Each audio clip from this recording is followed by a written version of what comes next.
Good morning student, I am Vipin Kumar Dubey, the sunshine senior secondary school Jakhania Ghazipur से। आज हिंदी कक्षा 12 हिंदी आरोह में मैं आप लोगों को जो है आलोक धनवा द्वारा रचित कविता पतंग, इसकी व्याख्या मैं आप लोगों को जो है इस वीडियो के माध्यम से जो है बताऊंगा। ठीक है बच्चों, तो हम शुरुआत करते हैं आलोक धनवा जी द्वारा रचित कविता पतंग की। तो सबसे पहले हम जो है आलोक धनवा जी के बारे में जो है जान लेते हैं कि आलोक धनवा जी थे कौन। ठीक है बच्चों, देखिए यहाँ पे लिखा इनका जीवन परिचय जो है आप लोगों की बुक में जो है आप लोगों की किताब में जो है दिया होगा। आप लोग जो है इनका जीवन परिचय जो है देख सकते हैं आलोक धनवा जी का। आलोक धनवा जी का जो है जीवन परिचय देख लीजिए। आलोक धनवा का जन्म सन 1948 में जिला मुंगेर बिहार में हुआ था। इनका जन्म जो है 1948 ईस्वी में जो है बिहार प्रांत के जो है मुंगेर जिले में हुआ था। ये 7वें 8वें दशकों के जन आंदोलनों में सक्रिय रहे। यह बहुत ही जो है 7वां 8वां दशक जब था, उस समय जब जन आंदोलन अपनी चरम सीमा पर था, तो यह जो है अपनी सक्रिय भूमिका के साथ जो है उसमें भाग लेते थे। अशोक धनवा ने छोटी आयु में ही अपनी गिनी चुनी कविताओं से अपार लोकप्रियता अर्जित कर ली। आलोक धनवा जी जो है अपने द्वारा रचित छोटी आयु में ही कविताएं जो है लिखना शुरू प्रारंभ कर दिया था, और उन कविताओं से जो है इन्होंने जो है अत्यधिक लोकप्रियता जो है प्राप्त कर ली। सन 72 और 73 में प्रकाशित इनकी आरंभिक कविताएं हिंदी के अनेक गंभीर काव्य प्रेमियों को जवानी याद हैं। पिछले 2 दशकों से वे देश के विभिन्न भागों में सांस्कृतिक एवं सामाजिक कार्यकर्ता के रूप में सक्रिय हुए। जमशेदपुर में अनेक अध्ययन मंडलियों के संचालन के साथ साथ वे कई राष्ट्रीय संस्थानों और विश्वविद्यालयों में अतिथि व्याख्याता के रूप में जो है भाग लेते थे। देखिए आलोक धनवा जी का जो है केवल एक ही काव्य संग्रह है। इन्होंने जो है केवल एक ही काव्य संग्रह जो है लिखा है, और यह काव्य संग्रह इनका जो है 1998 में प्रकाशित हुआ। जो काव्य संग्रह है उसका नाम है दुनिया रोज बनती है। दुनिया रोज बनती है, इसी काव्य संग्रह से जो है यह पतंग कविता ली गई है। ठीक है, और इनकी जो पहली कविता है जनता का आदमी सन 1972 में जो है प्रकाशित हुई थी, लेकिन इनको भागी हुई लड़कियां तथा ब्रूनो की बेटियां से अत्यधिक प्रसिद्धि प्राप्त हुई। लेकिन इनको जो है हिंदी साहित्य के क्षेत्र में जो प्रसिद्धि मिली वह भागी हुई लड़कियां और जो है ब्रूनो की बेटियां, इससे जो है इनको जो है प्रसिद्धि प्राप्त हुई है। आलोक धनवा को जो है राहुल सम्मान, बिहार राष्ट्रभाषा साहित्य का परिषद का साहित्य सम्मान तथा बनारसी प्रसाद भोजपुरी सम्मान जो है प्राप्त हुआ है। काव्यगत विशेषताओं में देखिए इनके पाठ्य पुस्तक में सम्मिलित इनकी कविता पतंग के आधार पर कहा जा सकता है कि आलोक धनवा को प्रकृति वर्णन और बाल सुलभ क्रियाओं के चित्रण में विशेष योग्यता प्राप्त है। प्रकृति की सुंदरता का वर्णन करना और बाल सुलभ क्रियाओं का जो है वर्णन करना, इनका जो है चित्रण करना जो है इनके विशेष योग्यता जो इसमें जो है प्राप्त की है। पतंग की डोर के सहारे जो है आसमान को छूने की कल्पना को साकार रूप प्रदान कर देते हैं। बाल सुलभ क्रियाएँ, कलापूर्ण प्रकृति में के परिवर्तित रंग तथा कल्पना का अद्भुत मिश्रण इनकी कविता में जो है दृष्टिगोचर होता है, अर्थात इनकी कविता में जो है उजागर होता है। इनकी काव्यगत भाषा शैली थोड़ा सा देख लीजिए आप लोग। इनकी भाषा शैली जो है क्या है देख लीजिए। मैं जो है इनकी भाषा शैली आप लोगों को जो है बता दे रहा हूँ। आलोक धनवा की भाषा सहज सरल तथा भाव के अनुरूप है। इनकी जो भाषा है वह जो है सरल है, सहज है और भाव के अनुरूप है।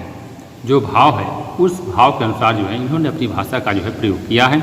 अनेक शब्द चित्र तथा बिंब भाषा को साकार रूप प्रदान करने में सक्षम है। यह रंगों और ध्वनि का अद्भुत संगम इनकी काव्य की विशेषता है। इनकी कविताओं में सामान्य शब्दावली के साथ साथ कुछ विलक्षण प्रयोग भी मिलते हैं, जैसे शरद का फूलों को पार करना करके आना, चमकीले सारे इशारे से आसमान को मुलायम बनाना, दिशाओं को मृदंग की तरह बजाना, बच्चों में उनके रोमांचित शरीर के द्वारा संगीत बजाना तथा धागे के सहारे बच्चों का पतंग के साथ उड़ना आदि जो है यह जो है अपनी विलक्षणता का जो है प्रयोग करके जो है दिखाया है कवि आलोक धनवा जी ने। आलोक धनवा जी द्वारा जो है रचित यह कविता पतंग देखिए, इस कविता के माध्यम से जो है कवि जो है प्रकृति के सौंदर्य तथा बालकों को जो है प्रकृति द्वारा पतंग उड़ाने के लिए निमंत्रण पर जो है विचार प्रस्तुत किया है कवि आलोक धनवा जी ने। ठीक है बच्चों, तो अब हम जो है अपनी कविता की जो है शुरुआत करते हैं।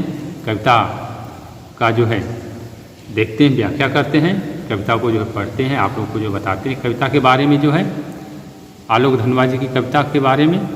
इनकी जो है देखिए, सबसे तेज बौछारे गई भादों गया सवेरा हुआ, खरगोश की आंखों जैसा लाल सवेरा, शरद आया फूलों को पार करते हुए, अपनी नई चमकीली साइकिल तेज चलाते हुए, घंटी बजाते हुए, जोर जोर से चमकीले इशारों से बुलाते हुए, पतंग उड़ाने वाले बच्चों के झुंड को। ठीक है, देखिए इसमें जो है इस कविता में शरद को जो है किस तरह से जो है मानवीकरण किया है कवि आलोक धनवा जी ने। और शरद ऋतु के जो प्राकृतिक सौंदर्य है उस प्राकृतिक सौंदर्य का आकर्षण जो है सभी को जो है अपनी ओर जो है आकर्षित करता है, इसकी जो है व्याख्या किए हैं। ठीक है, तो संदर्भ और प्रसंग जो है आप लोग इस तरह से लिख सकते हैं कि प्रस्तुत काव्यांश हमारी हिंदी की पाठ्य पुस्तक में संकलित पतंग शीर्षक कविता से उद्धृत है, जिसको मूल रूप से आलोक धनवा जी की काव्य संग्रह दुनिया रोज बनती है से लिया गया है। इन पंक्ति में जो है कवि प्रकृति में हुए परिवर्तन से प्रकृति सौंदर्य तथा बालकों को प्रकृति द्वारा पतंग उड़ाने के लिए निमंत्रण पर जो है अपने विचार को जो है प्रस्तुत किया है, अपने विचार को जो है बताया है। देखिए, सबसे तेज बौछारे गई भादों गया सवेरा हुआ। प्रस्तुत पंक्ति में कवि ने वर्षा ऋतु के बाद समाप्त होने तथा शरद ऋतु के आगमन के सौंदर्य का जो है वर्णन किया है। आलोक धनवा जी कहते हैं कि सबसे तेज बौछारे गई भादों गया सवेरा हुआ। कह रहे हैं धनवा जी कि वर्षा ऋतु में जो बादलों से तेज बारिश होती है अब वह समाप्त हो चुकी है, अर्थात भादों का महीना जिसमें काली घटाएं जो है छाई रहती हैं वह अभी जो है पूर्ण हो गया है, अर्थात वह अभी महीना जो है अब समाप्त हो गया है, अर्थात अंधकार जो है खत्म हो गया, अंधकार जो है समाप्त हो गया, सवेरा हुआ। अब कह रहा है कि उजाले से भरा हुआ, उजाले से परिपूर्ण नया सवेरा जो है हो रहा है। खरगोश की आंखों जैसा लाल सवेरा। कवि कह रहा है कि जिस प्रकार से खरगोश की आंखें चमकती हैं उसी प्रकार से शरद ऋतु की सुबह लाल रंग से चमक रही है। क्या कह रहे हैं कि जिस प्रकार से जो है खरगोश की आंखें जो है चमकती हैं उसी प्रकार से जो है सुबह लाल रंग से जो है चमक रही है। ठीक है, सभी दिशाएं जो है खिल उठी हैं, सभी दिशाएं जो है खिल उठी हैं। आसमान जो है साफ दिखाई दे रहा है। शरद में जो है ऐसा ही होता है कि सभी दिशाएं जो है सभी लोगों को अपनी तरफ जो आकर्षित करती हैं, सभी दिशाएं जो एकदम खिल उठती हैं। नया सवेरा जब होता है आसमान एकदम जो है साफ हो जाता है, आसमान जो साफ दिखाई देता है। शरद आया फूलों को पार करते हुए। अब कवि जो है जब भादों महीने के बाद जो है बारिश का महीना जो है समाप्त हो जाता है, उसके बाद जो ऋतु आती है वह जो है शरद ऋतु आती है। शरद रूपी प्रकाश। अब कवि कह रहा है कि शरद रूपी प्रकाश जिसमें सब हरा भरा खुशहाल दिखाई देता है वह अंधेरे भादों के फूलों को पीछे छोड़ाया। ठीक है, फूलों को पार करते हुए मतलब कि जो अंधेरे अंधेरे भादों के जो पुल हैं उसको पार करते हुए, यह नहीं कि कोई पुल पार कर रहा है शरद ऋतु को कह रहा है कवि कि शरद ऋतु जो है भादों महीने के पुल को जो है पीछे छोड़कर अर्थात उसको पार करते हुए जो है आ गया है। यहाँ पर जो है कवि ने जो है शरद ऋतु का जो है मानवीकरण करते हुए जो है कवि कहता है कि अपनी नई चमकीली साइकिल तेज चलाते हुए, घंटी बजाते हुए जोर जोर से, शरद ऋतु का जो है मानवीकरण करते हुए कवि कहता है कि वह एक डाकिये के समान, जिस तरह से एक डाकिये जो है अपनी साइकिल से जो है आता है और घंटी बजाता है, उसी तरह से जो है शरद ऋतु भी जो है डाकिये के समान अपनी सुंदरता की साइकिल चलाते हुए और बार बार अपनी साइकिल की घंटी को जो है बजाते हुए, अर्थात सूर्य के प्रकाश से चमकीले, कह रहा है कवि कि जोर जोर से घंटी बजाते हुए, चमकीले इशारों को बुलाते हुए पतंग उड़ाने वाले बच्चों के झुंड को।